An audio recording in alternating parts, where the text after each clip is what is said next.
Game ain't over. The sun is shining. And it ain't over.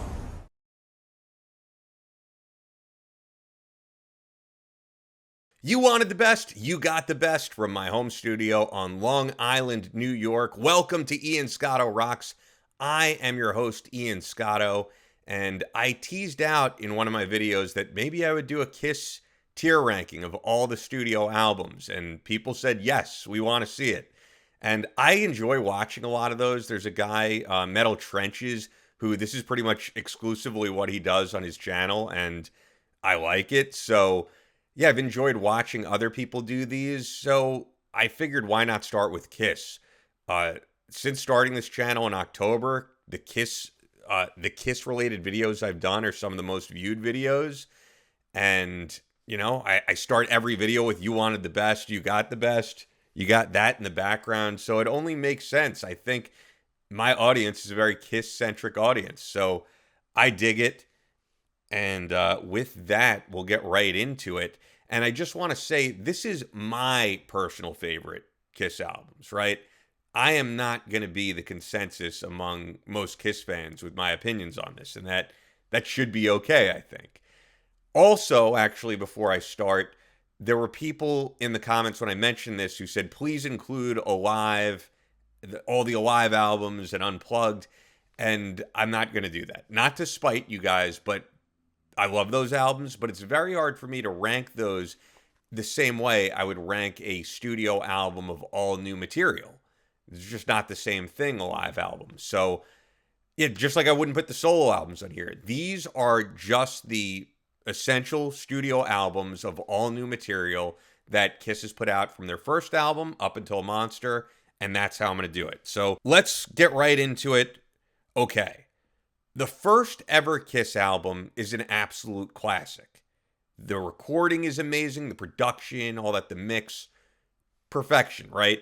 Although there are some songs I skip over on that album. So, for example here, I'm going to go through the whole track list. Strutter, amazing. And I don't understand, and I was just looking this up, how Kiss doesn't perform Strutter in every concert. Because I think if you're a casual listener of Kiss, and you were like, name 20 Kiss songs, that would be one of them. So I don't know why they skip that sometimes. And look at this. Like, if I look at set lists and we click on the first album, they perform Strutter only about half the time, you know, compared to Black Diamond. And I don't get it, because it's definitely one of my favorite Kiss songs. One of the best album openers you could possibly think of.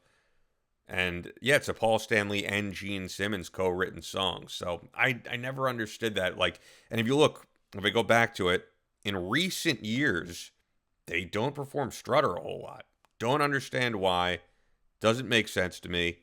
Are they tired of performing it? They're probably tired of performing a lot of songs, but that should be way up there. All right. Nothing to Lose, great song. Firehouse, great. Cold Gin, of course, great. Let Me Know. That's a song I skip over. Kissin' Time, I skip over that one. Deuce is an absolute classic. Come on. Love Theme from Kiss, skip over that one. 100,000 Years, it's all right. Black Diamond, absolute classic. Peter Criss sounds great on there. It's probably the best Peter Criss vocal performance. So here's the thing. Despite the fact that there's a number of songs I skip over on that album, it still is an absolute classic, and it's still an A-tier album because the songs that are amazing on there are like some of the best songs ever. So that's absolute A-tier. That's absolute A-tier for me. Hotter Than Hell.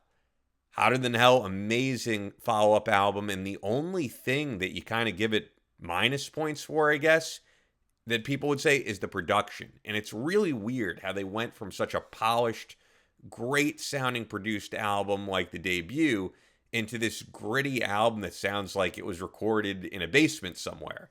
I never understood that. I don't know if it was a budgeting issue, but it has a very unique sound to it. You know, kind of like how Saint Anger, you go, why did Metallica record an album that sounds like this? They have all the money in the world. So I don't know if they did have the money at that time. So who produced it? So Kenny Kerner and Richie Wise, which is the same people. So it's like, I don't understand it. I don't understand why the production sounded the way it did. Maybe that's what they were going for. And it does give the album a very unique audio quality to it.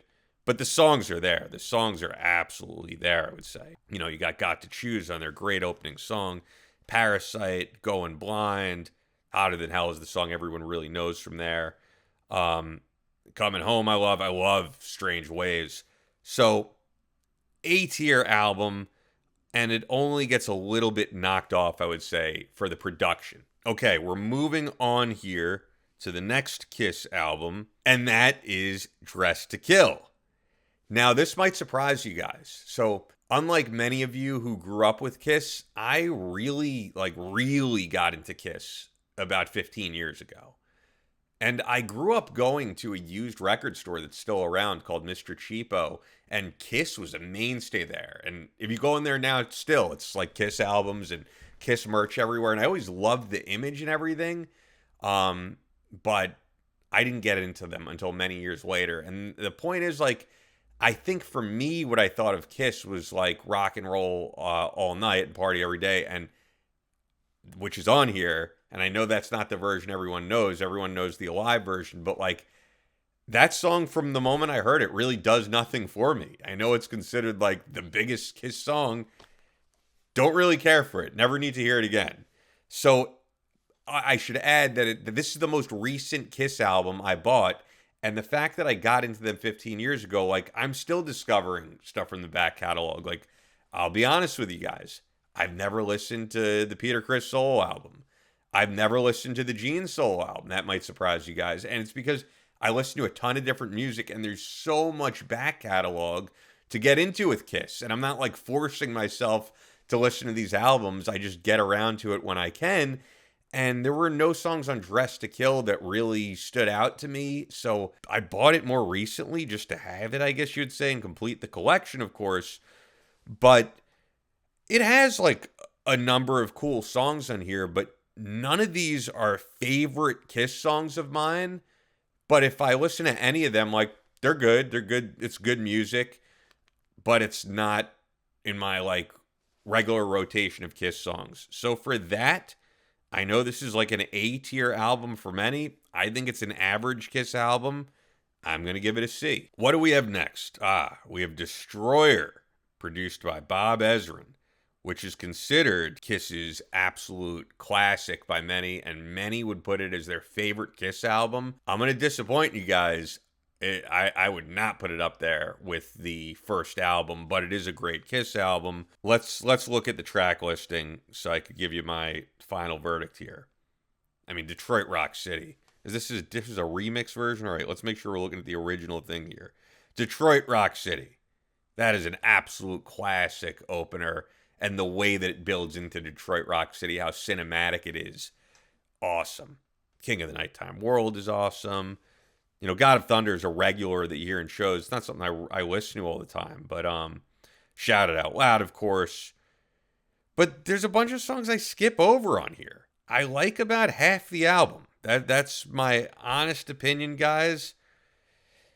This would surprise many. Like, I would put it between a B and a C, but I'm going to give it a B because of the fact that, like, the great songs are just incredible on there and are some of the best Kiss songs. So it's a lower B ranking for me. After Destroyer, we've got Rock and Roll All Over, and this is produced by the great Eddie Kramer. I like the production on this album, but I would take the production on Destroyer over it, personally. This doesn't have as polished of a sound. This is a little bit more gritty compared to it.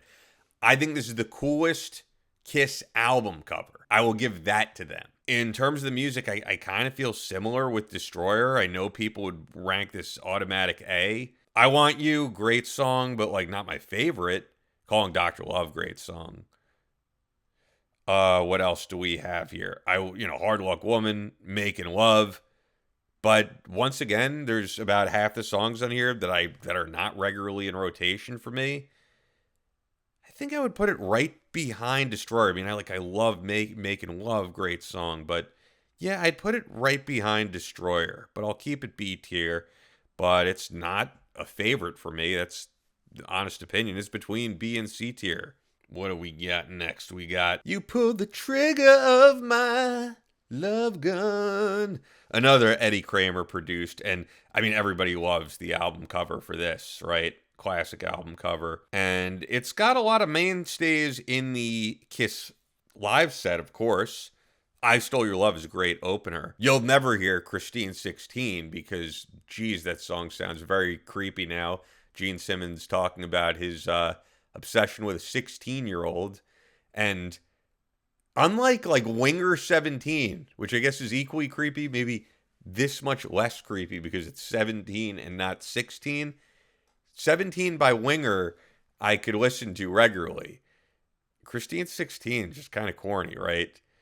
Shock Me, of course. Love Gun is great. I never need to hear the song Plastercaster. That's another creepy one about, right, a real groupie that exists in real life, and you could look her up and like to make molds of rock stars' penises. And did we really need a song about this? And also, it's weird that this was a real thing. Like, you think of groupies as being, like, literally, wham, bam, thank you, ma'am, we're moving on to the next city, and we'll see you when we hit your town again. Like, the fact that she had molds of, like, Jimi Hendrix's cock, and, like, they were really willing to, after, or I guess before they have sex with this woman, like, have her mold their penis. All right, enough of that. I don't want to think about this anymore. Yeah, it's got certain songs that are just very cringe to me, but then it's got other songs that are great. So I'm just thinking here, like, I Stole Your Love, Shock Me, Love Gun. Once again, I know this is considered like an A tier for many. This is a C tier for me. I guess I would put it over here. Yeah, I'd put it the higher C tier, but nonetheless, I'd say C tier. All right, moving on here. What do we have? Well, then we have, I'm skipping Alive 2. And I'm skipping Double Platinum, which is essentially a greatest hits album. And we're going on to Dynasty. Dynasty is one of my favorite Kiss albums. And actually, it is probably, I think it is the only Kiss album, start to finish, that I love every single song on. And here's the thing. I know for the average Kiss fan, the consensus is that this album was a step down. It's not as rock and roll as the previous albums.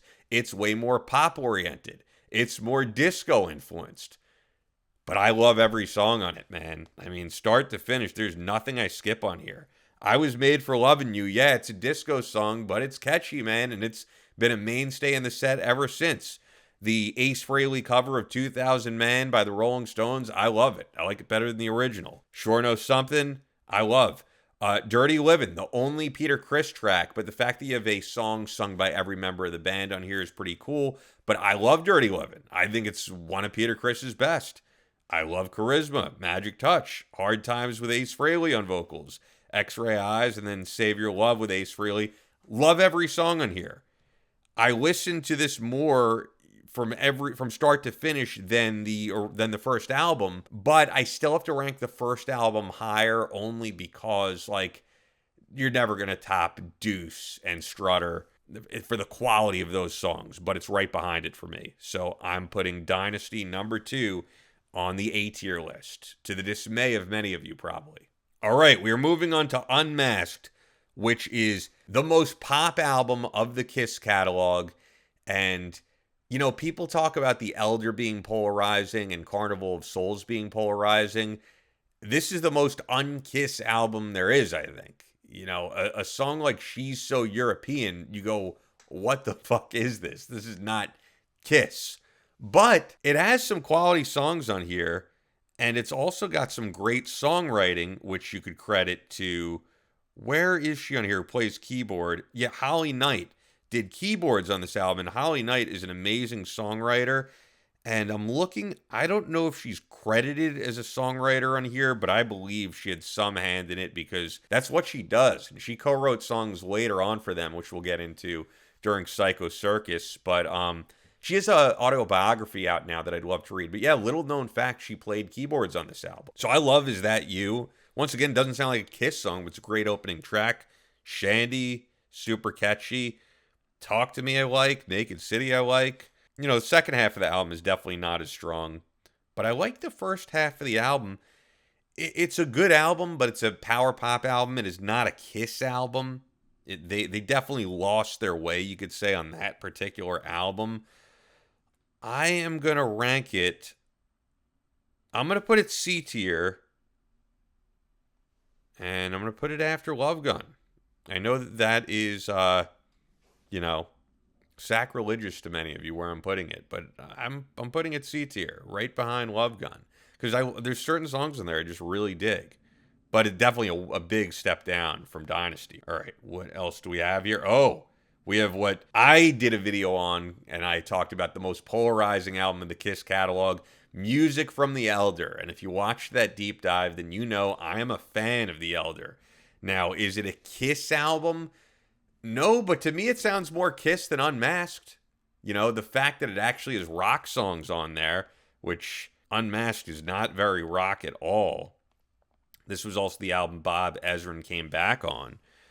There's songs on here that I love and I listen to all the time. The Oath, Just a Boy, Under the Rose, A World Without Heroes, Odyssey, and by the way, that's the old track listing. I hate that track listing. This should be the real lineup right here, the 1997 remastered version, where they put it in the correct order to tell the story. I love it, man. Is it A tier? No, but it's high B tier, and you guys are really going to get on my case for putting this above Destroyer, but it's my honest opinion. High B tier. All right, what are we going to do from there? From there, we're not doing Killers because that's, only a few new tracks in there. It was kind of a prequel to Creatures of the Night. This is where Vinnie Vincent came into the picture, and as some say, Vinnie Vincent helped save Kiss. I mean, this is where things started to come back around for them, because Music from the Elder was not breaking any records, but neither was this, but it started to get the momentum going. But now, all these years later, it's considered a Kiss favorite. Creatures of the Night, oh my God, such a great opening track. Great drumming from Eric Carr. And I will say, for those of you who wanted me to include the Alive albums, I actually like the way that Eric Singer does Creatures of the Night better on the Alive 3 album. That's just my personal opinion. Eric Singer is my favorite Kiss drummer, but Eric Carr did really shine in this album. There's a lot of songs on here I like, but I don't regularly go back to. But the thing about it is, if you listen to this album start to finish, there's nothing you really skip over on here. It's all very good. But the songs that I love, Creatures of the Night, Rock and Roll Hell, I dig. I Love It Loud, of course. I Still Love You is a great ballad. And War Machine. But even the songs that I don't regularly listen to are all great. Who produced this? I actually don't even remember off the top of my head. This was Michael James Jackson, who Gene wrote about in his book, that it was like this producer named Michael Jackson. And he was like, I think you may want to change your name. Let's throw your middle name in there so you could have some distinction of who you are, because you're never going to be more famous than Michael Jackson. So you may want to change that. Anyway, I think Creatures of the Night is a top tier album. I'm putting it in the A category. Is it better than Hotter Than Hell? I'm gonna put it before Hotter Than Hell, actually. Yeah, I'm gonna put it as my third favorite on there. So yeah, Creatures is A tier. I love Vinnie Vincent's contributions to the songwriting on there, of which there are a few. And there's Bryan Adams songwriting on here, if you guys don't know. That might surprise some of you if you are unaware. You have Bryan Adams co-writing Rock and Roll Hell and War Machine.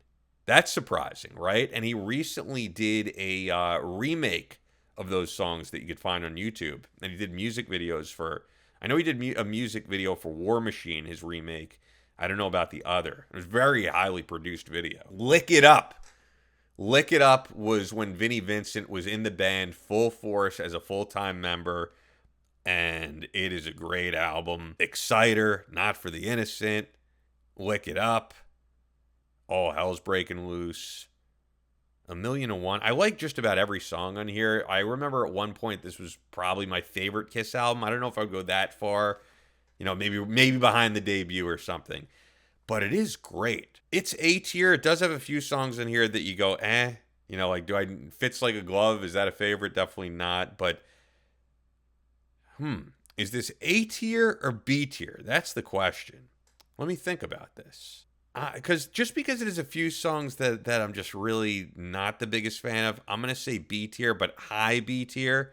It's going to go over Music from the Elder, highest in the B tier. Interesting.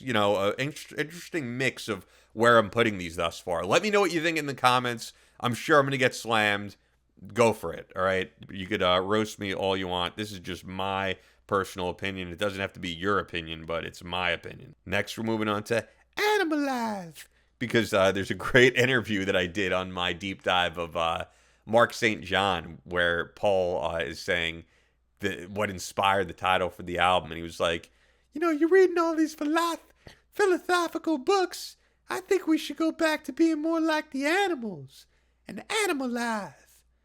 Anyway, not the best Kiss album. This is where Gene was really checked out, and you could tell his contributions to the album are very lackluster. Burn Bitch Burn, not a good song. Which is the one where he says, I want to put my log in your fireplace, which people always reference. I think that is Burn Bitch Burn. Maybe. You guys could tell me in the comments. I don't like most of these songs. I've Had Enough Into the Fire, co-written by Desmond Child, is a phenomenal opener for one of my favorite Kiss songs. So that saves the album a little bit. Heaven's on Fire is the one song that people know. It's good.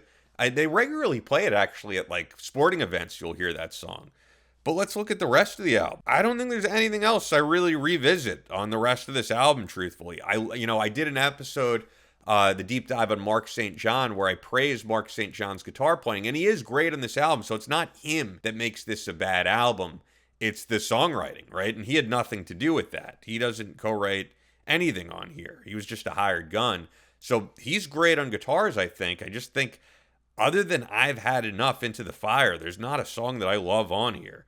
But because of that song, it saves it from being F tier, but it's going to be my first D tier Kiss album. What do we got next?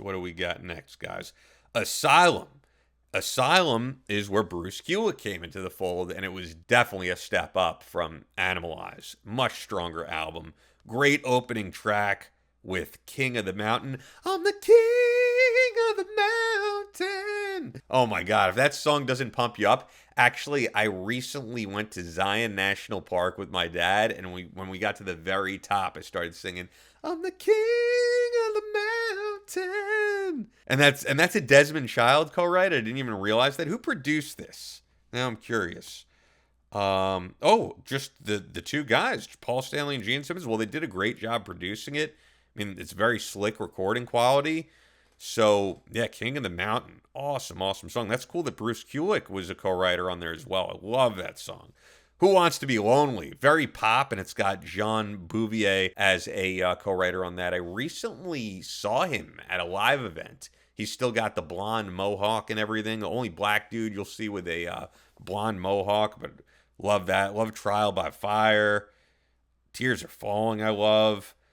There's a few skip overs, but this is a solid album. Where am I going to put this? It's definitely going to be, I'm thinking B tier, but where in B tier?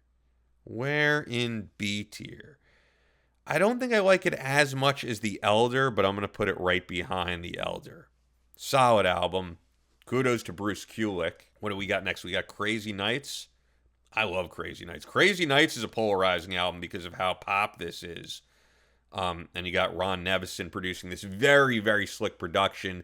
This album was another one where Kiss was trying to be something they were not, if we're being honest. This was Kiss trying to be Bon Jovi. This was Paul hitting the highest notes that you'll ever hear him hit. I mean, if we look at the tracks here, like I'll Fight Hell to Hold You.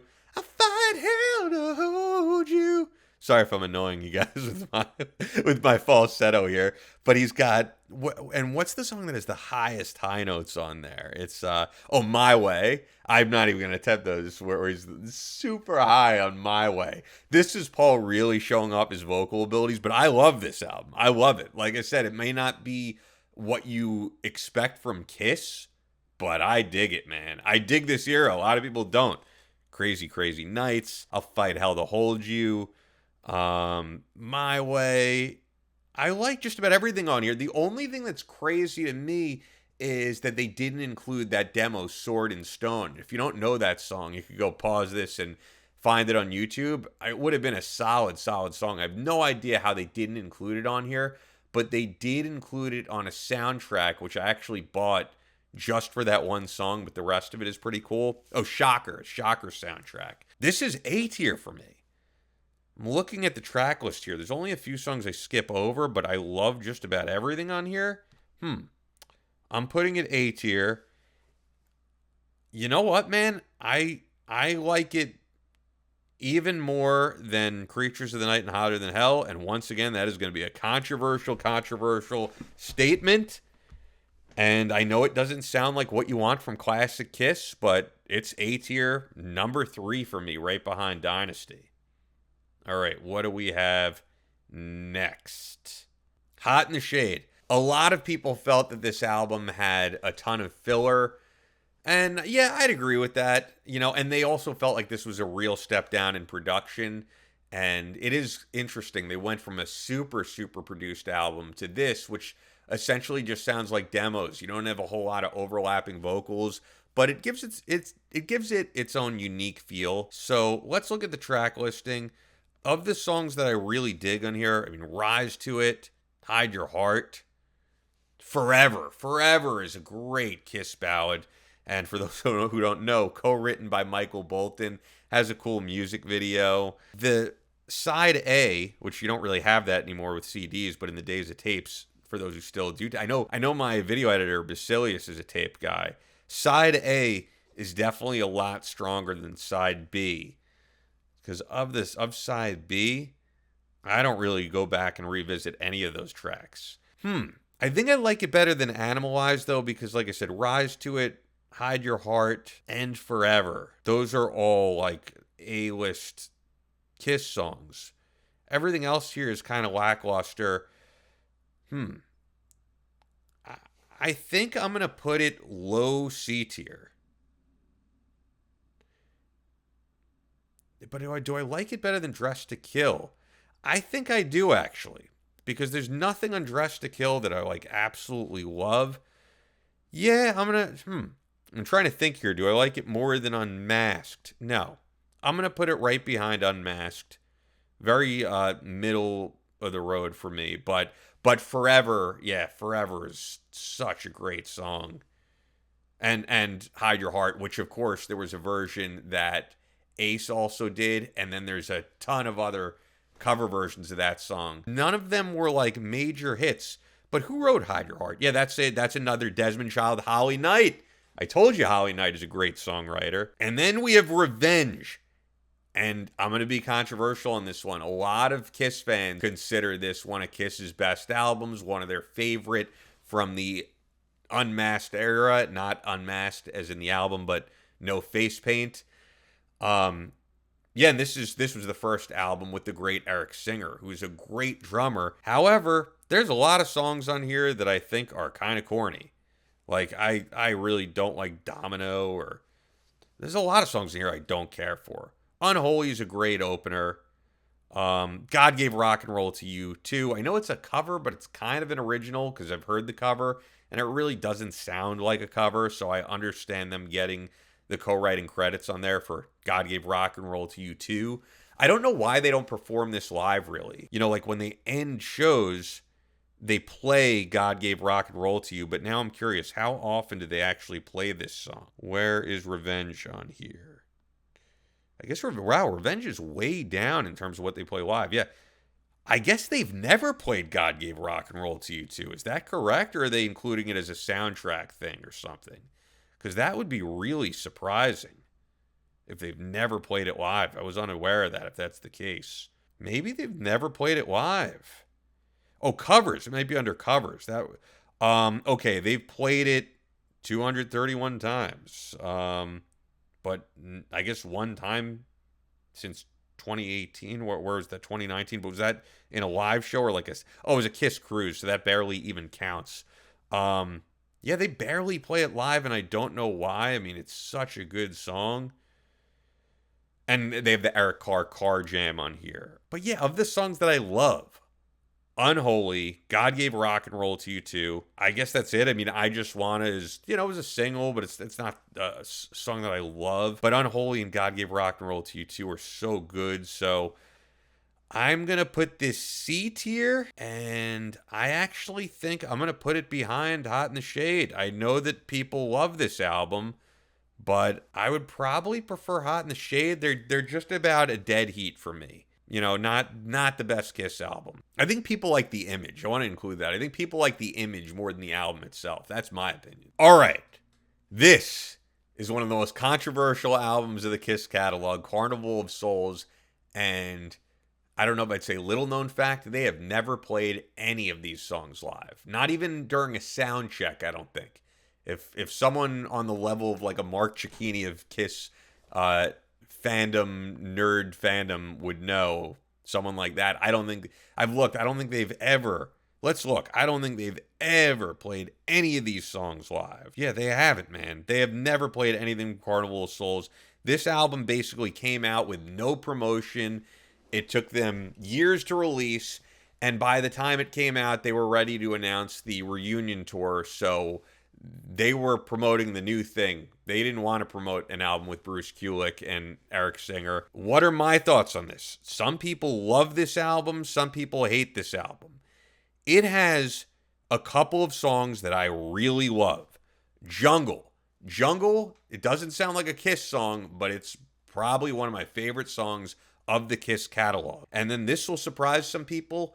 I Walk Alone, which is a Bruce Kulick lead vocals. Phenomenal song. A lot of people say they don't like that song, and I think you haven't given it a fair chance. I would encourage all of you to revisit I Walk Alone, especially because the very end has one of the best harmonies between Gene and Paul that I've ever heard. I love the way that they harmonize at the very end with that, I know deep inside of me. I love that. I think it's such a great closer. So, great closer. Oh, and little known fact, there's this weird part at the very beginning where you hear this talking in reverse and people wonder, what is that? You could find it on YouTube, and it shows how influenced they were by the grunge scene. It's Paul Stanley saying, from Boise, Idaho, little Billy Corgan. And I'm surprised that Gene Simmons going on Billy Corgan's new podcast that he's never mentioned this before. Maybe he's embarrassed. I think they're embarrassed by this album. Like, as much as they bash music from the Elder, I think they don't even want to talk about this album. The closest thing you'll see to them honoring this album is if you check out the, I think it's the Alive 3 DVD. On an Easter egg, they have some cool footage from this. But anyway, I love Jungle. I love I Walk Alone. I think I Will Be There, the song that Paul Stanley did for his kid, the dedication, that's a cool song. Nothing else on here I like. And by don't like, it's not like I could take it or leave it. Like, it's all skip this sucks. So it's a D tier album, but it has two songs I really love and one song I really like. So I'm going to put it D tier, and I would put it above Animalize, though. I would put it above Animalize because the songs I love, those two songs are fucking awesome, and Animalize only has one song I consider fucking awesome. So, yeah. All right, we're getting into the newer Kiss stuff when they put the makeup back on. We're getting to the stretch here because the next album is, of course, You're in the Sun. All right, to me, this was the last album where Paul Stanley sounded great. You put on Psycho Circus and he sounds awesome. And I know the whole story that this was the reunion album, but it's not really the reunion album because Ace and Peter had very little contribution to this. But it's got some great songs, and it's got some stuff written by Holly Knight, as I mentioned. Raise Your Glasses and I Pledge Allegiance to the State of Rock and Roll, both with Holly Knight on there. Psycho Circus I just love. How could you not? That's been a mainstay in the set ever since that's come out. And this has a lot of songs that aren't my favorite, but I wouldn't say are bad. They're good songs. Journey of a Thousand Years I love. So I love the opening and I love the closing. The rest is good, not great. I'm going to put this C tier. But where am I going to put it on C tier? I think I'd put it right behind Revenge.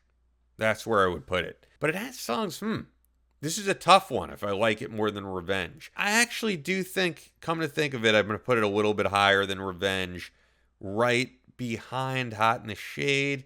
That sounds more like it. All right, that's what I'm going to do. I'm sorry I'm so indecisive, guys. I'm doing this on the fly, and I know I'm going long here. If you appreciate it, hey, like the video, and you can even donate to the channel by sending a super thanks below. And yeah, I appreciate all you can do to help. This is a brand new channel. I'm going to be quick with these last two. You know what? I'm not even going to go to the track list of these last two because I'm going to be straight up with you guys. These are easily my least favorite of the Kiss catalog, and it all boils down to the fact that I can't overlook the fact that Paul Stanley just cannot sing on these albums, and he's trying to hit these high notes, and you're just hearing him struggling, and it's like even in the studio with all that production, his vocals are just not where they were. So it's so crazy to me when they say that like Hell or Hallelujah or Modern Day Delilah or some of their greatest songs. Like maybe if those songs were written and recorded at an earlier time, but I just can't overlook how Paul's vocals sound. Like I'm not breaking any news here. We all know that Paul has been singing to tracks for quite a while on that farewell tour, and there's even stuff on YouTube of him screwing up royally, right? Like there's a video you could find where they hit the track on Psycho Circus too early, and that opening, yeah, that's being played over him where he's nowhere near the microphone. So it's just embarrassing at that point. Could Kiss have released good studio albums at this time?